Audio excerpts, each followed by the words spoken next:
181.6 kilometre வேகம். உலகிலேயே அதிவேக பந்து இதுதான். ஆனா ஒரு ட்விஸ்ட், முகமது சிராஜ் சாதனை செய்தாரா?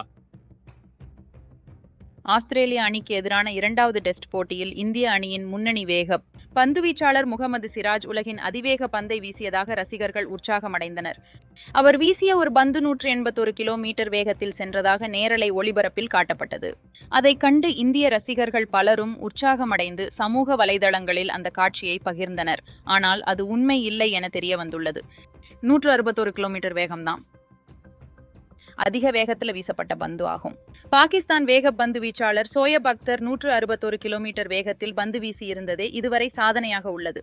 ஆனால் தற்போது நடந்த சம்பவம் இந்த நிலையில் முகமது சிராஜ் 181 கிலோ மீட்டர் வேகத்தில் பந்து வீசியதாக எழுந்த பரபரப்பில் உண்மை இல்லை என கூறப்படுகிறது. அடிலைடு மைதானத்தில் நடைபெற்று வரும் இரண்டாவது டெஸ்ட் போட்டியில் ஆஸ்திரேலிய அணி முதல் இன்னிங்ஸ் பேட்டிங் செய்தபோது முகமது சிராஜ் வீசிய 24வது ஓவரின் கடைசி பந்து 181 கிலோமீட்டர் வேகத்தில் வீசப்பட்டதாக நேரலை ஒளிபரப்பில் காட்டப்பட்டது. பந்தின் வேகத்தை அளக்கும் கருவிலோ அல்லது ஒளிபரப்பிலோ ஏற்பட்ட தவறினால்தான் முகமது சிராஜ் 181 கிலோமீட்டர் வேகத்தில் பந்து வீசியதாக காட்டப்பட்டது தெரிய வந்துள்ளது. இதனால இந்திய ரசிகர்கள் பெருத்த ஏமாற்றம் அடைந்துள்ளனர்.